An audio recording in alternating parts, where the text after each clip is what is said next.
Shally Overton with us.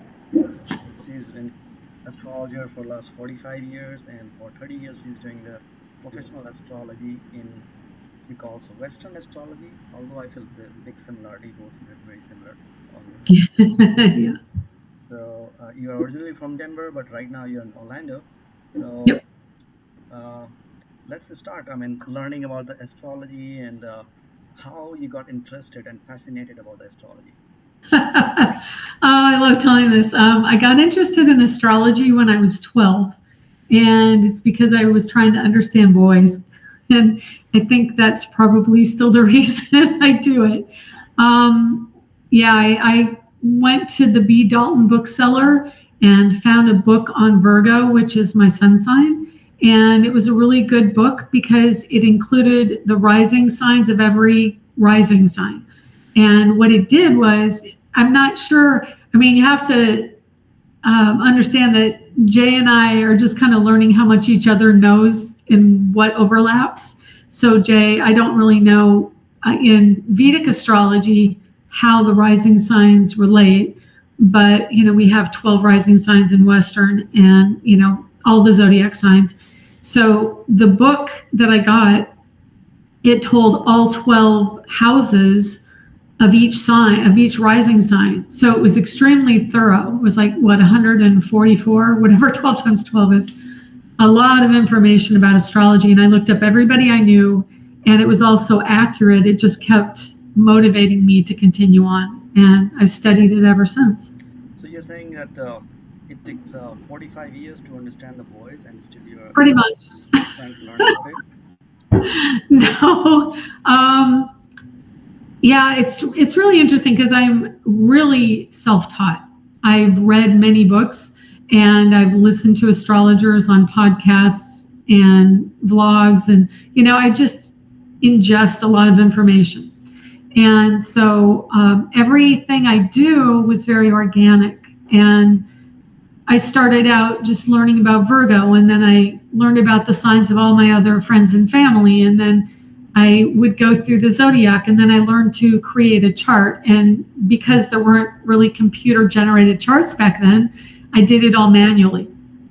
And so I think I bought an ephemeris, and I went into the ephemeris. It went back to, I want to say 1900. And I looked up all the people I knew, and I did their charts from the ephemeris and I taught myself how to create a chart and then read the chart. And so it's all very self-taught. It's the kind of person I am. What city ephemeris was that one? Was it a city specific? Oh my gosh. I honestly couldn't tell you. It's probably, I think it was GMT, so London. So now when you look it back, so what, from astrological point of view, what made you to get interested into the astrology from your house perspective? As a profession? Sorry? As a profession, or just to continue? No, just from looking back in your chart, like there might be some significance of planetary position or from astrological aspects, like what to be. Yeah, so my chart has a really strong stellium in the Aquarius house, and Aquarius rules astrology. I have my sun there, my Mercury there, Uranus, which rules that house and rules astrology. And then I have Pluto, and I have Pluto and Uranus next to each other in my chart. So Mercury rules thought and communication. So it's what I think about. Uranus rules astrology, and it's at 10 degrees Virgo, and my sun is 17 Virgo. So they're only 7 degrees apart. And then Pluto gives me kind of a great psychological energy. And the fact that it's all in Virgo, I have a really natural way of taking complex concepts and making them understandable and grounded so people can really ingest the information easier. Like I'm a teacher. So yeah, I think that astrologically is what motivates me to astrology. So how was the reaction of your family or surroundings at the time, like when you told them I'm interested in the astrology? So what they said? Yeah, it was interesting because I started looking into astrology at 12, and I gave up going to Catholic church at 13. So right about the same time, I was very spiritually seeking, which interestingly is also the general vicinity of a Jupiter return, which rules higher understanding and spirituality. So right at that time, I'd been raised Catholic, and I don't think my parents, my mother in particular, she never really liked my alternative interests, art, astrology, but it's so quintessentially who I am. Those are, I would say, if I introduce myself to someone, I am an astrologer or I'm an artist. It's my parents, or my mom in particular, I think she was cautiously accepting, because they were pretty accepting growing up. It's only when I got older that they started getting much more temperamental about the things that they're exposed to. But I'm a very independent type thinker, and so they really don't have much choice, honestly. So you mean to become an astrologer over here in Western world, you have to be very independent, rebellion, people won't be accepting, those kind of things? Yeah, I mean, definitely there's a difference growing up in America being an astrologer versus India and having an interest in astrology, because growing up in America, astrology is akin to saying, I believe in the devil, I think, a lot of times. And I think the most people are really exposed. Well, in my range of years that I grew up, the 70s, 80s, and 90s, astrology was what I think a lot of people looked at their horoscopes, but that's about it. And they don't really understand how astrology works, or what it is that, is the interest. I guess, like, I explain to people that a chart is basically the sky flattened out around the earth. That's what I'm looking at. And the planets are the planets going around the sun, and I don't even think people give it that step. I mean, the general public, of course, there are people who are interested in it, but the general public, they're just not interested, so they don't really conceive of what it means. And it's really not that abstract. It's just look up in the sky and see the moon. Oh, wow, what part of the sky is the moon in tonight? That kind of thing, only with all the planets. So, do you see any changes in this set of mentality in 45 years? Oh, yeah. And I expected it, because we just went into Pluto and Aquarius within the last year. And this is the first time in Western astrology, Pluto's been in Aquarius for 260 years. It was there at this exact degree at 0 Aquarius during the Civil War, or let me think, the Revolutionary War. America was founded on Pluto and Aquarius, basically like 29 degrees Capricorn, but we grew as a country with Pluto and Aquarius. That was the first influential sign. And so when Pluto was at the last degrees of Capricorn in the last 4 or 5 years, it was at 26, 27, 28, 29.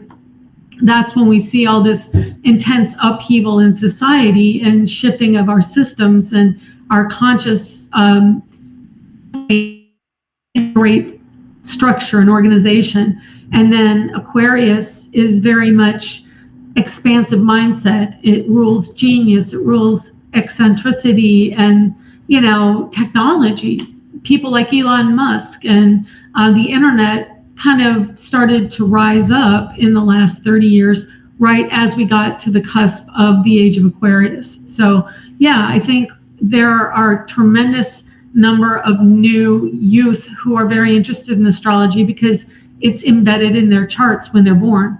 So, the Aquarian energy with Neptune and Uranus were around the millennium change is when Uranus and Neptune were in Aquarius. So, yeah, real strong energy for astrology now versus then. So basically the return of the Pluto after 220 years changes again, everything's reset to zero, and it starts Pisces. New age again.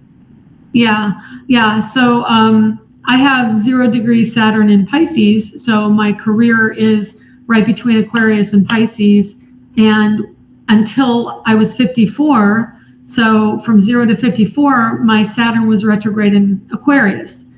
And at 54, it went direct, and now it's heading towards Pisces. I don't think it'll actually get into Pisces by progression, but by birth, it was at 0 Pisces. So when Pluto hits 0 Pisces in 2046, it's right around 2044, somewhere in there, it's going to be an awakening of more of an intuitive energy. And I think we're already on the precipice of that anyway. That's what Aquarius is doing, making us much more intellectually aware.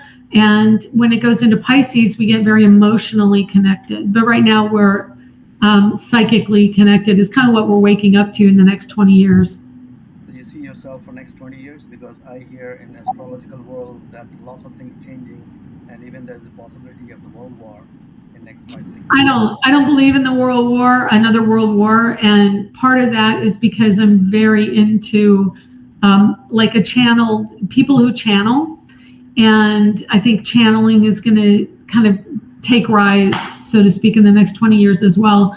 And if you're not familiar with channeling, I mean, you maybe are, I don't know if your audience is, but channeling is when you go into a kind of a trance and you bring through conscious energy that we don't see. And it could be a spirit or it could be a higher being. And people like Abraham, which is the law of attraction, or Bashar, or Lee Carroll channels Cryon. So I watch a lot of those type of people who have great information. I have read all of the Jane Roberts books, which really kind of got me into all of the channeling stuff. And Seth Speaks. I don't know if you're familiar with that at all, but Seth Speaks talks about Jane Roberts, who was a woman in the late 1960s, basically meditating and opening up to this higher being called Seth, who explained what all goes on, like for me, what is the nature of reality. And that's actually one of the books that I read. And so because of that, Like S-A-T-Y-A? S-E-T-H, Seth. Okay. Yeah, S-E-T-H Speaks. And because of that, because of my perspective metaphysically or spiritually, and I'm also a Buddhist, I definitely believe that what you focus on, there are infinite realities, and it's all part of the now. In other words, we're all seeing the same now energy. We're just kind of going from different points of view as we move. So in other words, our animation process just puts us in different points of view, like shining a light through a film frame, and when the film moves, it's like we're animated. That is that kind of energy. So I don't believe that we're going to have another world war. I think that we are at a moment of change and shift, and I think that definitely the new generation that's coming in understands a brighter perspective, and I think that it's kind of a storyline we've been sold as a mass media event. If you look at how many apocalypse movies have been made in the last 40 years, it's unbelievable. I can't believe they're still making them, but they still make them, and it's just so redundant. But I really don't believe we're going to have it. I think that's just a storyline sold to the masses to keep them in fear. So I'm glad you were talking about the movies. So Mm-hmm. the Marvel movies, they adopt these ideas about the astrology in different perspective. Like especially if you see Doctor Strange movies, 10 dimensions and everything folding and all those things happening there, how the movie is wrong. So and that mass people, they watch all those shows, but still they have perception about the astrology that is not real or it's a voodoo kind of thing. In the movies? No, the movies they watch, so they are Oh. familiar with the concepts, but still astrology they don't have a very good view about that one in Western world. Yeah. I also think that, it sounds paranoid to me, but I've spent recent times kind of integrating my point of view because I get asked questions like that. And I just think that we're so on the precipice of going from ego to a higher understanding of spirit that there are a lot of people seeking understanding about questions like that. And I absolutely believe with groups like the Masons were a really strong group that supported a lot of politicians when the country was founded. And they believed in astrology. And we discussed this the other day, they laid out Washington, D.C. on the Virgo constellation. And they absolutely wrote the Constitution, and the Declaration of Independence was signed based on astrology. So the forefathers, the founding forefathers of this country, were astrologers. And I think you also mentioned that people in power do astrology, and they make it so that the masses don't believe in it. They intellectually challenge it. But back when astrology was first coming about, astronomy and astrology were part of the same group. The higher elite thinkers of time were astrologers as well. So I think we're coming back around to that. And I think it's been an era of really trying to suppress the knowledge and wisdom of astrology. But yeah, sorry, I'm very wordy with your answer. That one, because they tried to suppress the knowledge of astrology for the mass people, but it was used in the elite. Because nowadays, the advantage of internet, if you Google it, like British in Second World War or even First World War, they have a team of astrologers, but they used to tell public, don't use astrology, because they didn't want this technology to be used by or believed by the mass. So otherwise, people will be again independent thinker, or they'll have more ambitions, those kind of things. So just as a tool for suppressing, it could be like that. Mm-hmm. So what do you advise for the beginners to how they can start learning astrology? Well, I have a book on astrology. It's called Learn Astrology on my website, which is angeliczodiac.com. But I have podcasts. I think you said you had podcasts, but we both do different types of astrology. So I think for me, I've been exposed to Vedic astrology, but I've tried to look into learning it, and it framework than I was used to, and it's been a little bit difficult for me to really understand the ins and outs. So it's great that I am able to talk to you, and maybe you could teach me more about it and understand it. But yeah, I think go with what you want, what you desire. That's my key point, is like, if you're interested in your sign, go research your sign. If it leads to more research, that find podcasts, find YouTube channels, things like that, books. I see, it's not different, two different things, Western or Eastern, because if you plot anyone's chart, you see, no matter if it's a Western one or the Vedic one, you'll see exactly similar degree of planets sitting in the similar, those signs. So it will be so similar. Only interpretations are different, just like when you're doing a medical science or the operations here or some other countries, there will be some differences. But the planets are still there. Those are the planets itself. So but some of them, they do see, interpret, just like all the doctors, they become different. So they see from different perspective, and some of them they give the weightage for some particular planets more, or the houses, or how it is sitting based on their experience. But I believe, I see some big similarity, or started from the same place actually. Yeah, absolutely. And there, even within Western astrology, you have over a dozen immediately available formats to interpret where the planets are. So I think for the audience's sake, I just want to explain that Eastern astrology, which is yours, Vedic, is based on the actual position of the planets against the constellations currently, right? And Western is based on the seasons, so that the beginning of spring is always 0 degrees Aries, and it goes in alignment with the other cardinal signs for the seasons. So because of that, and the precession of the equinox, which is a process of movement in the sky, that has changed. So we started out on the same page, but then it shifted over time. And so Vedic looks at it, and the system of Vedic astrology is accurate to the physical position of the planets, where Western is more of the collective consciousness and what we assign to that energy within the year. So, and they both work. They both can interpret information accurately. So, Actually, in Vedic astrology, they divided in several different parts, and one is called the Varsafal, which is based on the annual things you look at that one.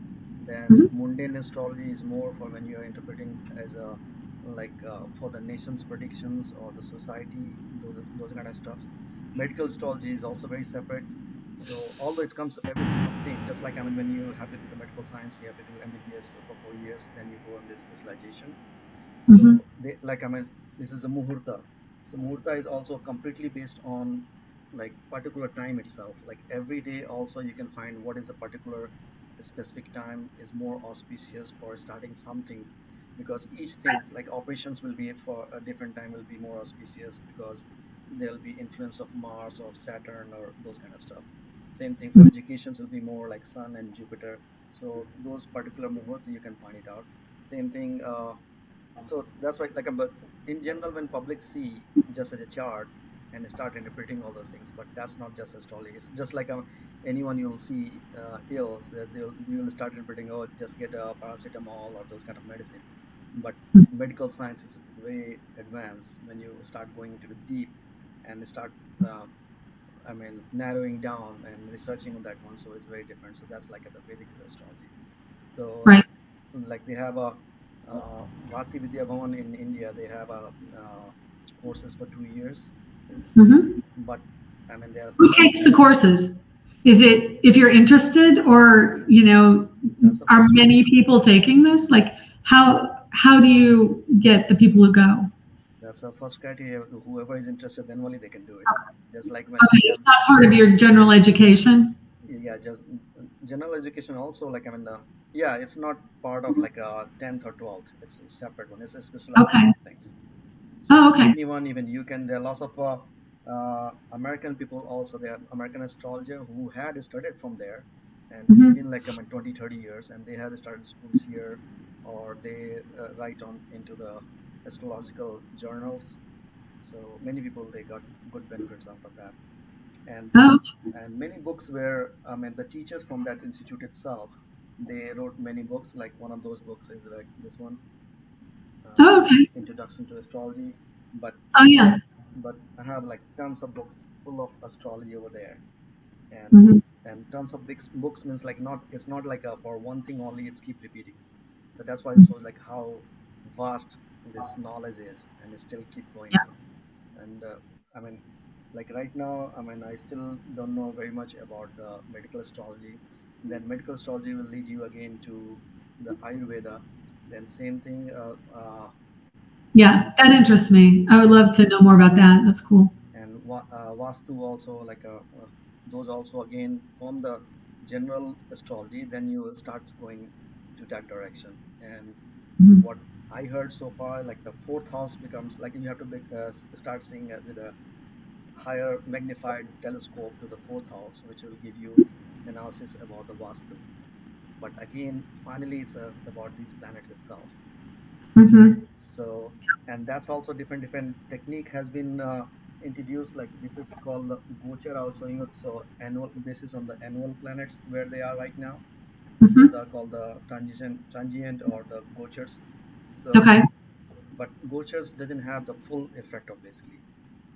So those normally they consider like a 10% itself, or like when in even though your main phase or subphase are not going on, but in the gochar those planets are into that place or at that area, so they are like messenger at that time, so they'll be influencing to certain aspects of your astrology. But anyway, today we are talking about more about you, so how people can get benefited with astrology. Uh-huh. What would you like to know?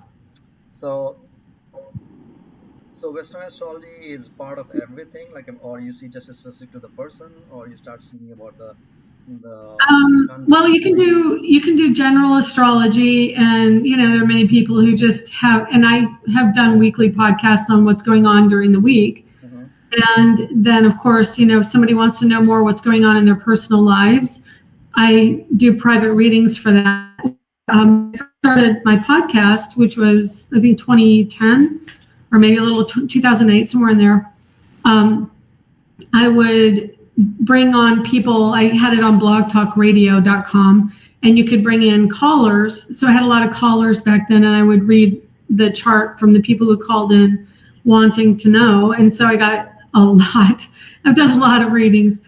And so you can take the time of birth, the place of birth, and get the information, the birth date, place, and time, and put it with what's going on in the sky currently, and it'll tell you what you're interacting with based on what you know about yourself and what's going on currently. Or if you just do a general reading, you just take what's going on at the moment you're doing the reading and look at where the planets are in the chart, in the Western chart. So, you can divide it up based on what planets rule what particular thing. You can look at love planets, you can look at marriage planets. I do asteroids too. Juno, the asteroid Juno rules marriage. And so I look into that. And then you can look at the parts of fortune, the Arabic parts of fortune. I mean, you can keep expanding further and further. I also have looked into financial astrology. I look at stocks. Personally, I will do a chart for the founding of a company I'm interested in, like Apple or Etsy. And I look at what is going on with them. That's why I know every time something goes on with Mercury, Facebook is affected, because it actually incorporates, I think it went out as an IPO when Venus was in Gemini or retrograde in Gemini. There was something connected to Mercury with Venus. This is off the top of my head, so I don't have it right here. But every time Mercury goes retrograde, it's a kind of technological glitch, or they go out, or there's a blackout, or something isn't working right. And that happened with Instagram, which is owned by Facebook, recently, when some of the planets went into Aquarius, which is also a more intense energy of the energy of Mercury. So, I really am fascinated by kind of financial astrology, but I could do medical too. I just haven't gotten deeply into it, but I do follow a medical astrologer. I get newsletters and stuff. So, I think just yesterday or day after yesterday, the Facebook was attacked or was shut down or something. So, Instagram was on yesterday morning too. So is it like something you can see even 30 years back, what had happened into someone's life, or? Oh yeah. Yeah, so I have a Scorpio rising, and the ruler in Western astrology. So there's a dual rulership of Scorpio, and also a couple other signs have more than one rulership. But I always go with Mars is the traditional ruler of Scorpio, but I like Pluto. I think Pluto, it's a newer planet having been discovered, but it takes the mystery of Scorpio and really extrapolates more into it than Mars. I see Mars as the warrior, and Pluto is more of a strategic, psychological energy. And so having that Scorpio energy in my chart, I tend to look for where, because it's such a significant shift of energy going from Capricorn to Aquarius in the last couple of years, with retrograde and direct motion, it's just really potent. We're all in the world really experiencing this huge shift. It is the age of Aquarius. And so I'll look at someone's chart and see where that Pluto is affecting them. And I've had clients who have it at their midheaven, which is really significant. I have one client, Pluto is going dancing back and forth across her midheaven, and she is which is the fame point in the zodiac, and she's actually been on national television recently on a reality show. So, and she's kind of getting her career going in modeling as well. But, it's very significant to her chart.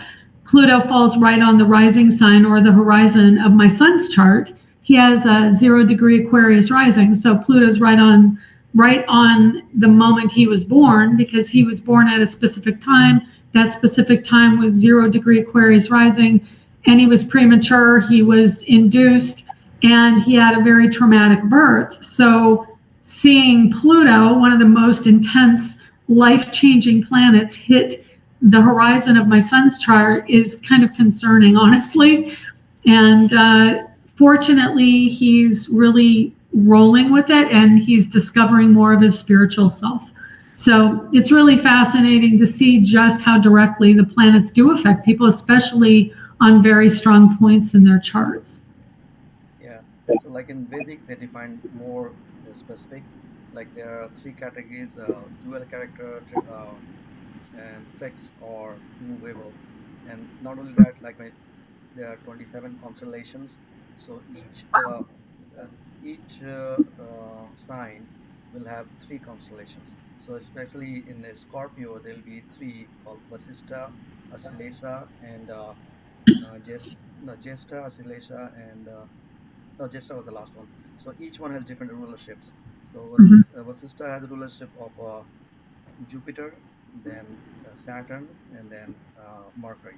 So each one has like each constellation is 13 degree 20 minutes, but divided into four parts. So each one will have 2.5 degree basically. Wow. Yeah. So in Western astrology, each 30 degrees of the chart wheel, so it's 12 different houses, has 10 degrees each. So they're decans, and those each are ruled by the next sign of that particular element. So Virgo, if you're looking at Virgo, say my Virgo sun is 17 degrees Virgo. The first 10 is Virgo, the next 10 is Capricorn, and the last 10 is Taurus. So I'm in the Capricorn decan of Virgo, which makes me ambitious towards what's in that decan. And 10 degrees, that's where my Uranus is, right on the 10 degree mark of the Capricorn. So it's career. Yeah. So we kind of have a breakdown similar, but I mean, the fact that we can break it down further, and we have other things assigned, but not necessarily the exact same system. It's a lot. If more we study, then we'll start finding like more similarity. Like it's just different way of interpretations. Yeah. So yeah. Outside it looks very different, but again, I mean, once you go detail in depth towards the fundamentals, it starts becoming the same. So why you have lotus behind you? Pardon me? Why you have lotus painting behind you? Why do I have a lotus painting? Well, I have that partly because this apartment has a lot of wall space, and it's a very big painting. I'll show you real quick. The question is why lotus only? It is. It's a big painting. So it takes up a nice amount of space above the couch, and it's my painting. I painted it. So it could have been anything. It could have been tiger. It could have been just building. Why is lotus? Because I'm Buddhist, and the lotus is a symbol of Buddhism. And it's very important. I've got another one around the corner, a watercolor of a lotus flower around the corner. And why is a symbol of Buddhism in the lotus in Buddhism? Are you just, you know the answer to this. I know you know the answer to this. Buddhism came as a branch of the, Sanatan Dharma or Vedas. So they took lots of things, but they interpreted it in a totally different way. Buddhism, basically, lotus, like Vishnu is one of the biggest things. He the whole universe. So Vishnu, you'll see his picture always laying on the lotus. So the lotus flower grows out of the mud. And so the mud, well, while it's kind of gross to think about being in the muck and the grunge, it's very rich in nutrients. And so it kind of is a symbol of coming out of the darkness and the muck and coming into the light and blooming and, you know, what is the word? I've got the word right on the tip of my tongue. Emerging out into the light. And so it's like this symbol of your soul coming out and emerging from the difficulty that we have within our souls of suffering. And Buddhism is based on overcoming suffering or understanding human suffering. So that's what Siddhartha, the original Buddha, really, it's the point of the whole practice of Buddhism is getting beyond suffering. Few different Buddha, original Buddha and other Buddha. Well, so Siddhartha Gautama was the original Buddha and is, of course, the founder of, in philosophy, of all Buddhism. But my particular branch of Buddhism is based on a man named Nichiren Daishonin, who was the monk in Japan in 1272, who studied all the different sutras, which are considered chapters of all the teachings of Siddhartha. And since 1272, he was really seeking to understand what the true nature of Buddhism was. What is the core teaching of Buddhism?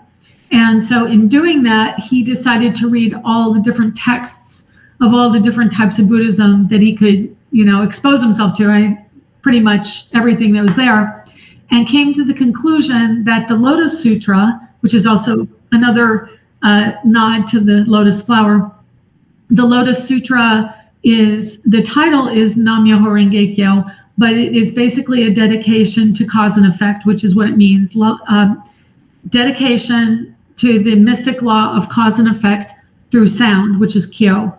And so in saying Nam-myoho Renge-kyo as a chant or a mantra, which you're familiar with, I'm sure, you polish your life, you raise your vibration, because we're an energetic people. And as you chant Nam-myoho Renge-kyo, you align yourself with the rhythm of cause and effect, which is karma. And because you raise your life condition, you can see the nature of your problems and your sufferings from a higher perspective. And so that's kind of why I chant, because it gives me a higher vibrating awareness of how to overcome my suffering. But it also feels really good. And I think that you can tell when someone has chanted and when they don't chant in my world, because, you're just more energetic, you're brighter, your demeanor shifts. I mean, I can tell the difference in my own face looking in the mirror between when I chant and when I don't, that I have more stress on my face. Oh, Gesundheit, bless you. And I do still say bless you. But, yeah, so it's just a really good practice of polishing your life like a diamond.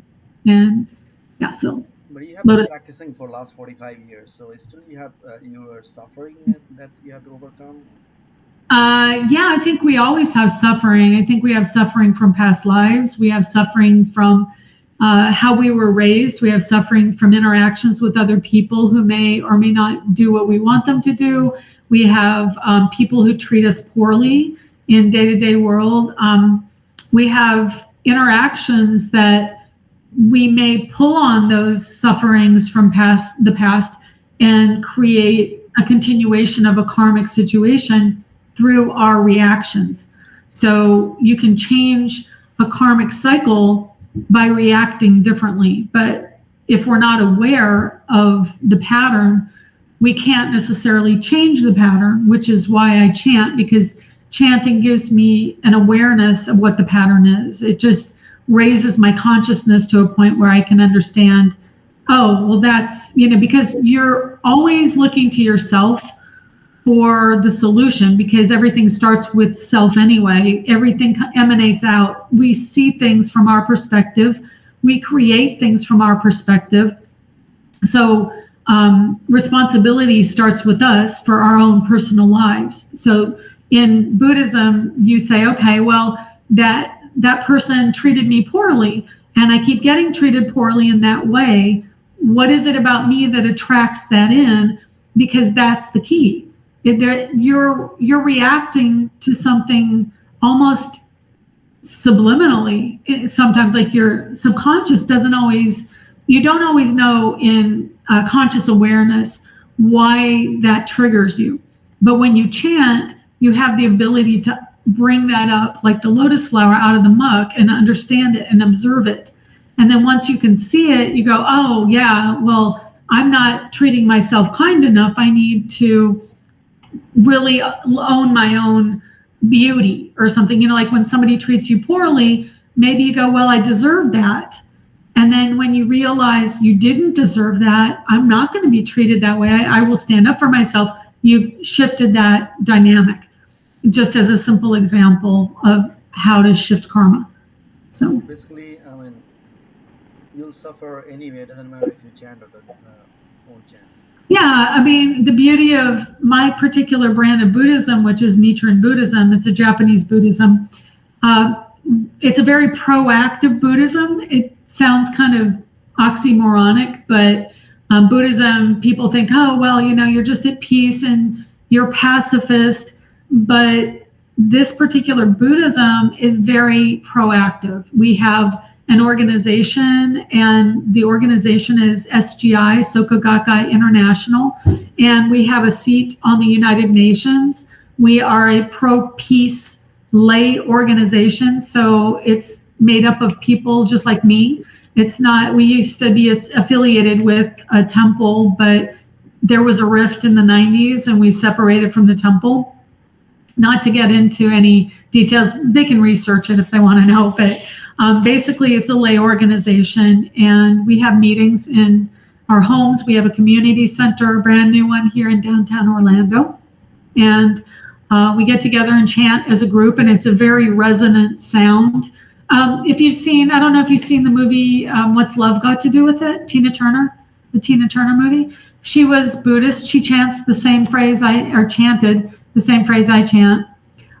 Suzanne Vega, who's a musician, Herbie Hancock is Buddhist, Orlando Bloom is this Buddhism. A lot of people, the young woman, well, she's now a woman, who was in Hocus Pocus, the Disney movie, her name is Vanessa Shaw. She is Buddhist. There are a lot of Buddhists out there that you don't necessarily realize they are, but yeah. Yeah, I believe basically they just created this misconception. It's just peaceful. It is peaceful, but everything mostly it came from Vedas, all this Buddhism and other branches. And one of the biggest book is your Gita, Bhagavad Gita. Bhagavad Gita is about the war itself. Okay. But you can interpret more as a like mental war too, because in our, I mean, same thing. All this physical world, you can interpret it as in your mental world how it is going, and you have to conquer those things. Because even astrology and chanting is finally waking up your consciousness, what's going on in your core processor in the computer, something like that, basically. So that only changes everything around you, and all those things happening to you, or you are attracted to it, then you change your subconscious level. Yeah, absolutely. And you change who you are as a person. You can change your path. You can change what you attract in, the kind of circumstances you attract. Just acknowledging, in the way I do, acknowledging cause and effect in that way puts your life in rhythm with the positivity of cause and effect. Now, you can also run into things that trigger you, like I said, but when you get that negativity, then it's your opportunity to polish your life and clear out that karma. So it's a practice of changing karma, basically. That's a strong central focus of why we chant, is to change our karma, which it's kind of unique to this particular Buddhism. But negativity would be good too, because all these people you're talking about, Buddha or Rama or Krishna, they came to the earth when there was too much negativity in order to lighten that, basically. Yes. Yeah. So I think definitely we are at a spiritual expansion point and an intellectual expansion point. Like, we're awakening our mindsets and our awareness of things beyond just the material world. And the ego itself is very materialistic. And there it is. It says about the war was going on, and at the time Arjun was confused why I need to do the war. Yeah. Because the war was against his cousin, his grandfather, and all those. And then Krishna told him, like, no, we are born for the war, and your duty is to do the action. Don't worry about the past, don't worry about the future, and those kind of stuff. Interesting. Wow, it just got deep in here. Yeah. All this deep knowledge of the planets. Yeah. Well, I think Pluto definitely going into Aquarius. So Aquarius is the sign of the humanitarian, and Pluto is the planet of strategy, and it can be associated with war. He is it's kind of like he will burn it down and start over. So what happens with the Pluto energy / Scorpio energy is you try, it's a fixed sign, so it doesn't give in very easily. And you try to do something the way you see. And Scorpios are the psychologists of the zodiac. So they're very aware of human sociological interactions and dynamics. And so they're really good strategists. But when you go after something and planets change, people change, ideas change, times change, and even ways of interacting and dynamics with people change. That we have been in a time where, so many people have told me, well, you've got to get a real job, or you've got to do things like, honestly, they've treated me like I don't know how to get a job. And I'm like, I know how to get a job, and I know what modern traditional society sees as, the path to success. That's just not my path. And so even the idea that work hard, get the house, get the car, have the family, retire, die, that dynamic is shifting. That's an ego dynamic now. And as we grow into a broader understanding of things, we go through the cycle of astrology. The cycle of astrology is going from Aries, Taurus, Gemini, around the zodiac to the last signs, which is Aquarius and Pisces. So the last three are Capricorn, Aquarius, Pisces, and Pluto was in Capricorn in Western astrology. And so it was about structure, it was about ambition, it was about materialism, it was about homogeny. I noticed everything is beige and gray. That's Capricorn. It wants things very low-key, repetitive, traditional, reliable, rooted in it. It's the structure of the tree, and it's just very stable energy. Aquarius, and in the zodiac, you go from one sign to the next, and every successive sign has something that the sign before didn't have. It's like it makes up for the blind spot. So Capricorn's very stable and structured, which kind of makes up for Sagittarius, the sign before it. It was very wild and freedom loving. Capricorn said, no, let's settle down and be serious. And then the sign after is also very freedom loving and genius and expansive mindset, where Capricorn's like, don't mess with the details. Don't mess with like other extraneous things. I just want to focus on literal. If you say it, then do it. If you are responsible, then that's what's valued with Capricorn. But Aquarius is very much genius based, but it's also mind expansive quantum thinking energy. So we go from this very kind of blindered way of looking, tunnel vision and stability, to this broad, open, humanitarian, environmentalist, what's the word, with activist kind of energy.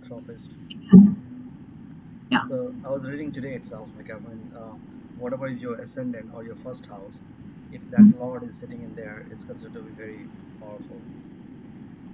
If which sign, which planet? Any sign is your first house, and that Lord is still, that planet is sitting in that house itself.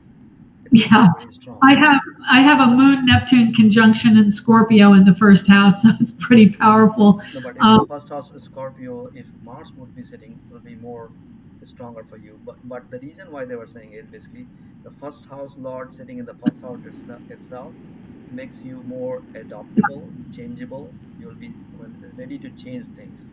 Yeah, absolutely. If Mars specifically were in a Scorpio, yeah, it's more about taking the action on the strategy, taking the action, knowing the psychology of really kind of dabbling and playing with people psychologically. So it can be, and it's very covert, because Scorpio is the ruler of the underworld. The sign rules the underworld. Yeah, so like in the natal chart, or it's called the Kal Purus chart, which is like starting from the sign 1, like from Aries and onwards.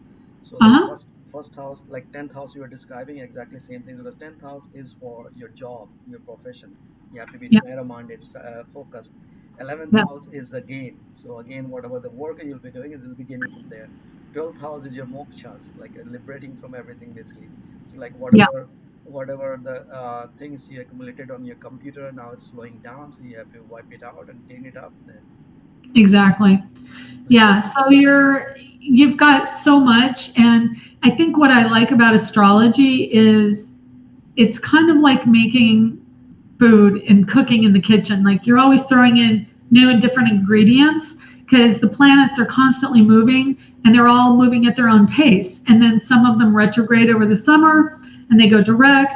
And so there's like all this constant dancing and dynamic that creates new scenarios between people and in the material world. So, for me, I've got chills just talking to you about this. And that's my sign that I'm on the right track. Like when I get chills, I know I've hit on something spirit agrees with, like strongly.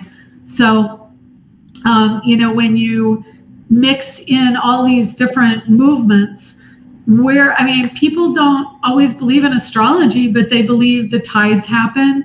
They believe on full moons, people act more lunatic, and, lunatic is based in the moon. And the So, biggest thing is basically they are not even aware of all those days are based on the planets only. One of the yes. another interesting thing I heard today is basically like anytime you meet somebody like you, so I'll say, hey Shelly, how are you doing?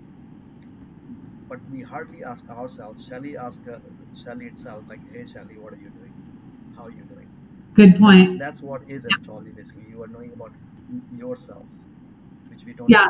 even know about that basically. And it's funny because I know a lot of mediums and psychics, they're like, I can't read myself. I just heard it yesterday. A medium said, I can't do it for myself, but I can read my own chart. I can look at it. Of course, I do have biases and things I wish would happen, but I can look at it in a very practical way and go, wow, I'm having a Saturn transit, which I am. I'm in my Saturn return right now.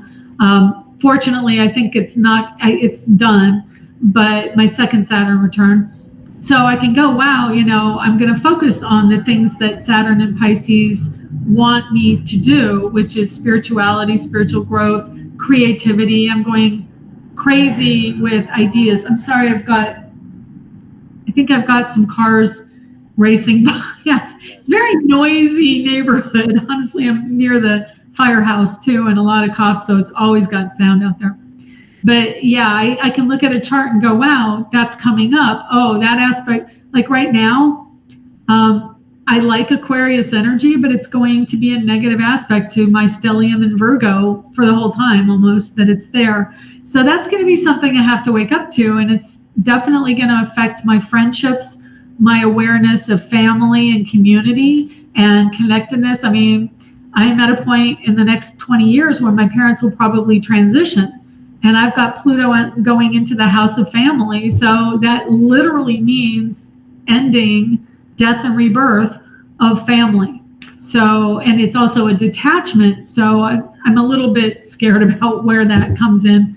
But, it's all growth, learning and growth. So if one line, if you have to define about yourself from your astrological chart, like what was the purpose of this life? I mean, you came for, To create and how you see it, and and learn. how you see it, which planet tells you, which house tells you, and I mean, how you pick it up. Leo, the sign of Leo at my midheaven, where your life purpose is. So, and I also have Venus 4 degrees away from going into the house of career and the Leo midheaven. So Venus is what you desire, what you love. And I have Neptune in the first house, which is the psychology of expression and desire and imagination, because Neptune rules imagination. And it's a really strong ruler of an artist energy and archetype. I have Jupiter in Taurus. Jupiter is expansive. Taurus also is ruled by Venus and art and beauty. I have a lot of, there's not just one thing. There's a lot of stuff in my chart It that's, is, but what you told me, I don't remember your chart, but what you told me, like Moon is the one which is your heart, what it yeah, decides for the purpose of this thing, and you said it's in the Scorpio. So yeah, 6th, 8th, and 12th houses are mysterious houses. It is called 6 more about the services, 8 mysteries about the service itself. So you came to give things to this world. yeah. Yeah, that's my Virgo in the 11th house, the networking house, and the house of community. And Virgo is the well, not humanitarian, it's more of the service and helper energy. So 4 planets, including Uranus and Pluto in that house, I'm very much a humanitarian. I'm very much a giver. And, fortunately, I have Neptune in the first house next to the moon. It gives me more of a unconditionally loving mother energy, that I really give to people, I think. So in So your fourth house, you have Piscean over there, right? fourth house is ruled by 6 degrees. Let me see. Nope, that's not my chart. I flipped it. Hang on a second. I'll switch them. Which house did you say? Fourth. Fourth. Yeah, 6 degrees Aquarius. Right. And yeah, I have Saturn at the last degrees of my house of home and family. That house, the fourth house, Saturn is there. And so it's restriction. It's restriction of my artistic, creative voice. And that's true. My mother never really supported that side of my life. So, yeah. But it's also the desire to create a structure around something you're attracted to. So that's what my second Saturn return's all about. Piscean is in 12th? I mean, the fifth house? It's 4 degrees of Pisces ruling my fifth house. Yeah. Which is like majority of them is in fourth house, Piscean, right? Yeah. The majority of Pisces is in my fifth house. 4 degrees of Pisces is in my fourth. Okay. And Aquarius, the majority is Aquarius in my house of home and family. Yeah. And Aries. So we're going to be having in Western astrology, Neptune will be going into Aries soon. And also, let's see, something else is switching. I think Mars will be there not too long. Mars goes fairly quickly. So it'll be in Aries. That'll be really fun. Now I was just interpreting like the fourth house is basically your house. I mean, your place of home. residence, home. But yeah. Aquarius is basically gain. And Pisces is basically, again, moksha. So astrology or liberation, chanting and all. So at your home, you'll be chanting and you'll be gaining out benefit from that. Oh, yeah, it's true. Yeah, I really look forward to when the planets change signs out of these houses. I mean, it's good to be in the energy. It's like diving in the pool, but it's really nice to get out and put a nice cozy towel around you and feel that kind of relaxed energy when you get out of the pool. And that's kind of what happens when the planets shift out of the sign they're in and go to the next one. It's like, here's a nice warm towel. Here are all the benefits. Like, yay. Great session for the first time. So, yeah. We'll do more on each topics, or we'll understand more the differences between whatever has been created as Western or Eastern. I still believe fundamentals and foundations are same. So, but what I see is like difference is only, I mean, when we have a deep dive, then only we understand more about it. Because I see in Vedic, it's already they have branched it out so many different sections, and a good astrologer, they learn everything basically. And even like one of the book, I have English and Hindi both basically. So yeah, actually this book is in the Hindi. It tells about all those weather predictions and how the corps will be doing and all those this stuff there. Oh, okay. So awesome. Well, I admire your tenacity to understand that, because to me it seems very daunting. And I don't know why. Maybe because it's also another language that I have. No, it is daunting because it's just like it is a proper science and lots of things like that. That's why there are lots of books are written and lots of mathematical formulas. Because same thing as I showed you earlier, like on the NASA websites, also there are formulas to calculate those planets and how they'll be going back and forth and basically. So it's not like one day job. And it's just like if you relate with any medical science or engineering and all, 1 year of engineering, I mean, what you can say, can you get your engineering things done by an engineer who says that he has done just 1 year?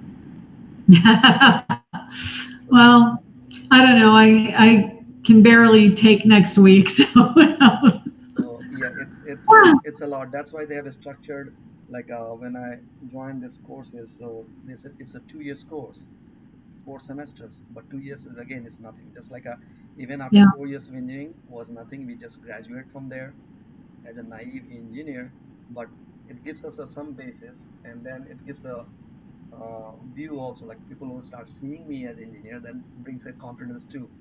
Like